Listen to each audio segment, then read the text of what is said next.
Hi guys, good morning to all.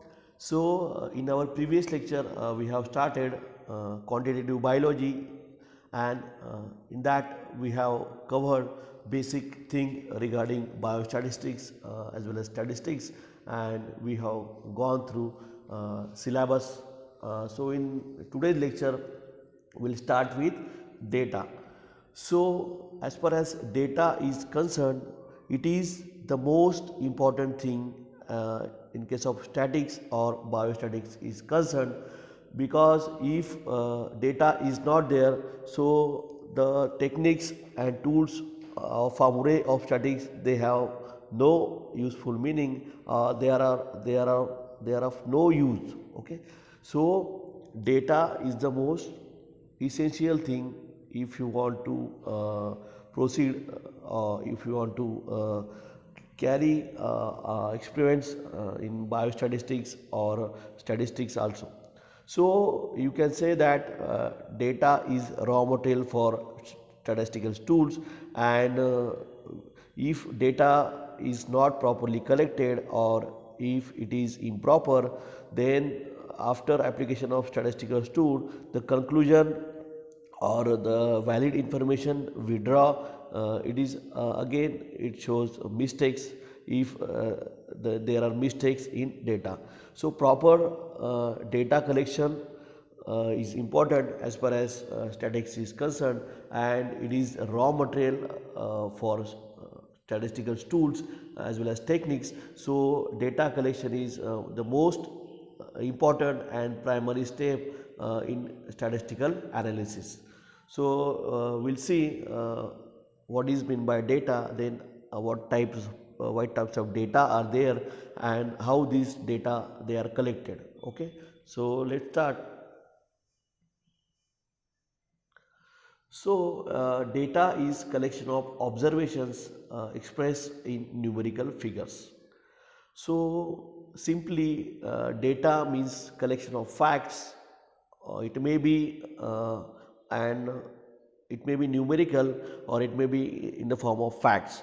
So in case of statics, so data is always in the form of numerical figures. So data collection means it is observations expressed in numerical figures. So the data collection may be done into two ways: by complete enumeration or by simple survey method. So if you have to collect data for statistical analysis, then you have to complete enumerate the population, or you have to take simply survey method. So these are two ways by which we can collect data. So it is collected by complete enumeration or by simple survey method. Data is always in collective sense and never be used in singular. Okay, so this term data is collective sense, so you cannot take otherwise in a singular form, so it is collective sense. So there are types of data. So basically in case of statistics, so data are divided into two broad categories. These are qualitative data as well as quantitative data. Okay, so first, what is meant by qualitative data? So in this type of data, there is no numerical relation with one another. Okay, so basically, what is meant by qualitative data? So it reflects some quality of the means the it reflects some kind of quality. Okay, for example, in case of human being, skin color, it may be brown, it may be black, it may be white. Then in case of eye color, it may be blue, it may be brown, and in case of sex, it may be either male or female. So all these things, it reflects quality of particular feature. So you cannot explain these type of features in numerics. You cannot say that blue color is 1 or blue color is 2, or skin color is 1, skin color is 2. So what is the most basic thing, that these kinds of data, they reflects quality, they reflect some features. That's why these are categorized under qualitative data, and you cannot express this kind of data in numbers or in numerical form. So simply these are characteristics. That's why these are categorized under qualitative data. Then next, quantitative data. As the name suggests, you can express this kind of data in some figures, or it has numerical relation with one another. Okay. So what is meant by quantitative data? It is you can express this data in the form of numerical or some figures. Okay. So these are examples. You can count the books. Suppose there are 50 or 100 books in our departmental library, or there are 10 to 12 books in your personal library. Then in case of number of students, so number of students may be 50, 40. In case of you people, I think you have 35 people in your MSc first class.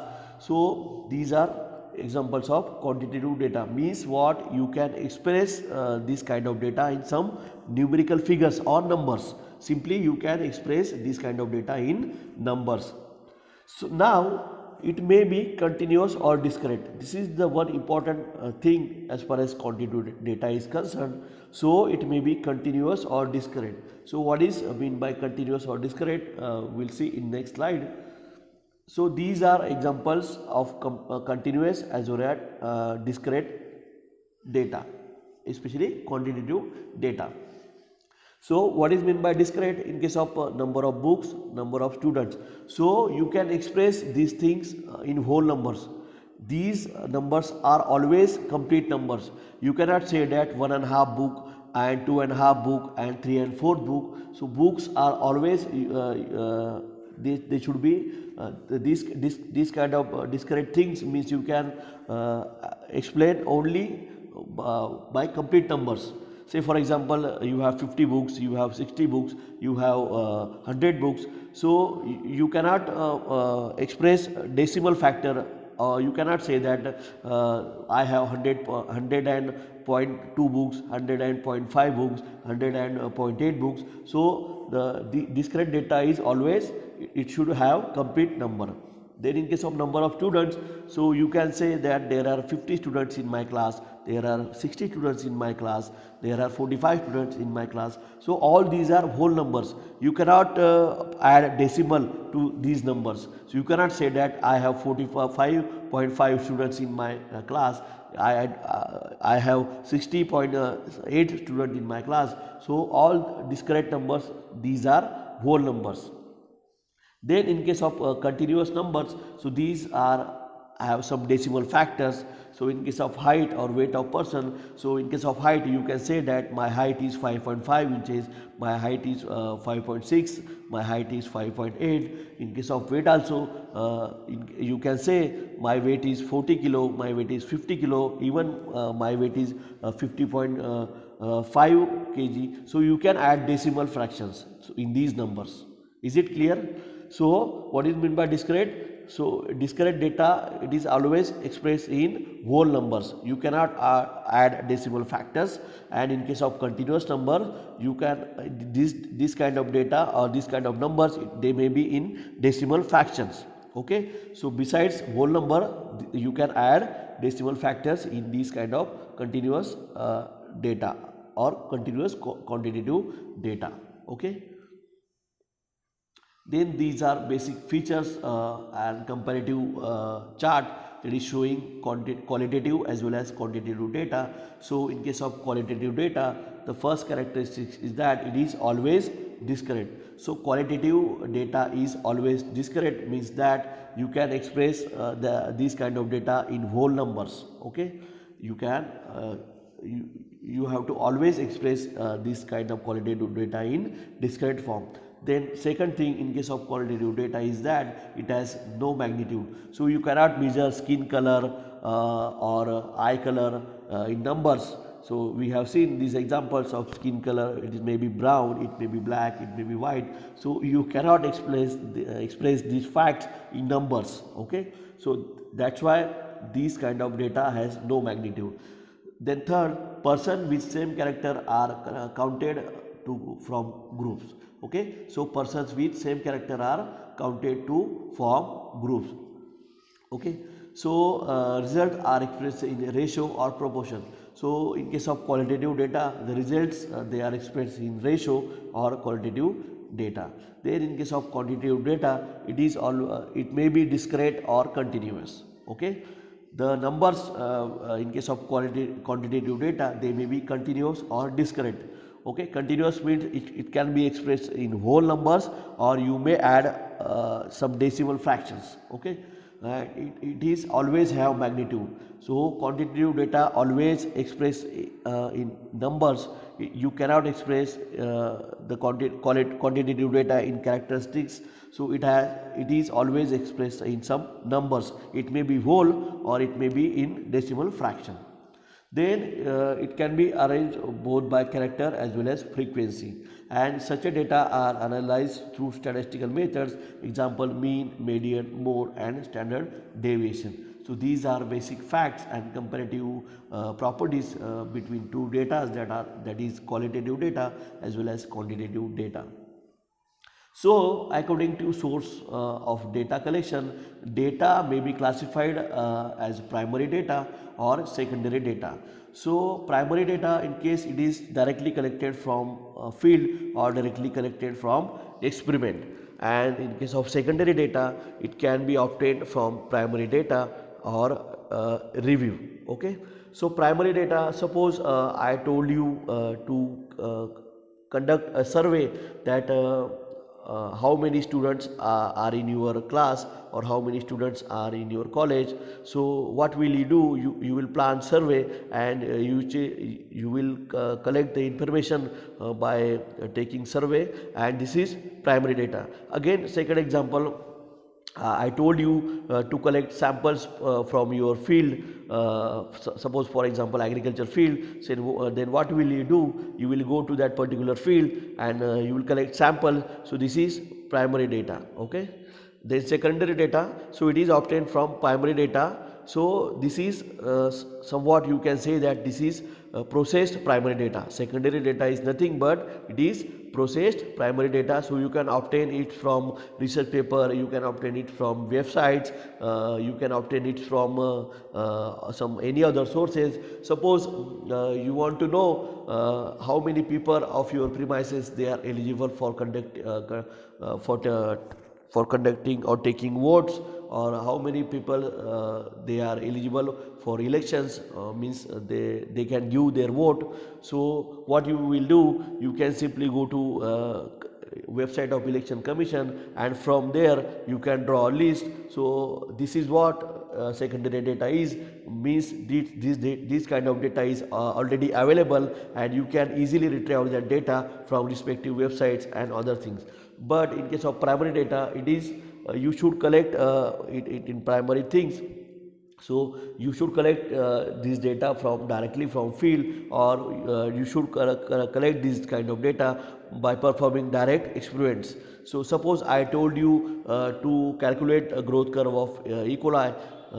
So I am going to take the example of primary data. Suppose I told you to obtain growth curve for E. coli culture. Then what will you do? You will plan an experiment, and after planning that experiment, you will collect the data by performing experiment. Suppose you choose turbidometric method, then at each half an hour interval you will take turbidity, and whatever data collected after reading that turbidity through spectrophotometer, so whatever data you have that, so this data is nothing but primary data.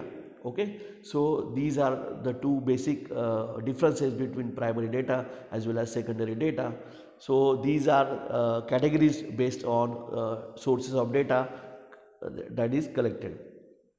So according to variable, it may be unvariable, then bivariable and multivariable. So these are different characteristics. Variable means what? These are different characteristics. So more than one characteristic. So these characteristics may be univariable, bivariable or multivariable. So according to compilation, data may be raw data before compilation, and it is derived data. It is calculated from value of data. So raw data means the actual data you collect from field or from any kind of experiment. This is called as raw data, and processed data is the raw data which is processed through various tools and techniques. So that is called as derived data. Okay. So as far as primary data is concerned, so these data are collected directly from the field of inquiry for specific purpose. Okay, these are raw data or data in original nature and directly collected from population. Then the collection of primary data may be made through either complete enumeration or by sampling survey methods. So what is meant by primary data we have already discussed. Suppose I told you to collect data of your class in the form of number of students, their mobile number, their email ID, and their latest scores they secured in the latest exam. So what will you do? You will plan a survey. So suppose your number of students in your class, they are 35. So it is possible for you people to personally communicate with each student to collect this data. So that's why there is no need to take samples. So if the population size is large, so at that time, so you should collect few of the samples from that population. But in case of limited population, you can go on personally, you can examine entire population if it has limited number. Suppose I have told you to collect the data from your class in the form of number of name of each student, then mobile number of each student, then email ID of each student, and the latest highest score secured in their recent exam. So what will you do? You will personally communicate each and every student to collect this data. So this data you will get, it is nothing but primary data. Okay. So either you can collect this data by complete enumeration or by sampling survey method. So sample generally it takes taken where population size is large. Suppose the population size is of 4,000, 10,000. So what you have to do? You have to take few samples from that method. So this is called as sampling method. And when population is small, so you if it is if for smaller population you can enumerate by using complete enumeration. Okay, so these are primary data. Then secondary data. So these are numerical information which have been already collected by some agencies for a specific purpose and are subsequently compiled from the source for application into different connection. So in other words, data used by any other agency than collecting authority will be termed as secondary data. So these kind of data you may retrieve from different kinds of websites. Suppose I have told you that if you want to know the voter list of your premises, then simply you can go to election commission website, and from there you can gain or you can download the voter list of your premises. So this is an example of secondary data. So secondary data is processed raw data, or it is processed, it is come after processing of primary data. So secondary data is nothing but processed primary data. Okay, so this is how these two types of data they are collected. So collection of primary data. So as far as data collection is concerned, so these are several methods of primary data collection. So you can directly collect the data, primary data, by direct personal observation, or you can collect the data by indirect oral investigation, or you can prepare some questionnaires. It can be sent through email, or it can be examined through personal investigation and schedule sent through investigators. So all these are methods through which you can collect primary data. So in that you can go direct personal observation. So you can collect this data by directly going to the field or directly performing the experiment, and you can directly examine the population. Then next, indirect oral investigation. So you can this is another method of data collection, and indirect oral investigation, and then questionnaire sent by email. So you can simply form a questionnaire, and it may be sent through email. Suppose you can form questionnaire on Google form, and after sending the links to different WhatsApp groups or different other platforms, so after getting feedback by filling that questionnaire, whatever data you will get, it is nothing but primary data. So these are the different methods of primary data collection. Okay. So questionnaire. So questionnaire, you are all familiar with this type of questionnaire. So it is a pro forma containing sequence of questions relevant to statistical inquiry, and it is used for collection of primary data from individual person through their response to set of questions. So questionnaire, you are mostly familiar with this kind of survey based primary data collection. So in case of there are sometimes many of the government persons, they come to your home and they ask for details regarding your family, that means number of persons in your family, their birth date. So all these data they get collect from your home in the form of questionnaire they prepared. So these kind of questionnaire you can prepare for as per your requirement, and you can collect the data from after fulfilling the questionnaire, and this data you get, it is primary data. Okay. So there are relative advantages of primary data. So primary data provides with detailed information, but in secondary some information may be suppressed. So as I told you that primary data is raw data, it has lots of information, and in case of secondary data it is processed primary data. So some things may include in secondary data, and some things it may not be included in secondary data. So primary data has overall detailed information, and in case of secondary data it has limited information which is required, and some information is erased or some information is neglected from secondary data. So secondary data is nothing but processed raw data or processed primary data, and some information might not be there, but in case of primary data it has all information and it has all details. Primary data is free from transcribing errors and estimation errors, whereas secondary data may contain such errors. So if there are errors in primary data, so obviously these errors will reflect their effect into secondary data, because secondary data is generated from it is nothing but processed primary data. So the errors in primary data may reflect their effects in secondary data, but primary data is free from transcribing errors and estimation of errors, whereas secondary data may contain such errors. Then secondary data normally do not contain information regarding methods of procuring data, whereas primary data is often included there. So cost effectiveness is a vital plus point for using secondary data. So it is always economic, and it is very means as far as economic point of view is concerned. So primary data collection, it needs resources, it needs manpower, so it is pretty much expensive, and secondary data it is not so expensive as far as economic point of view is concerned.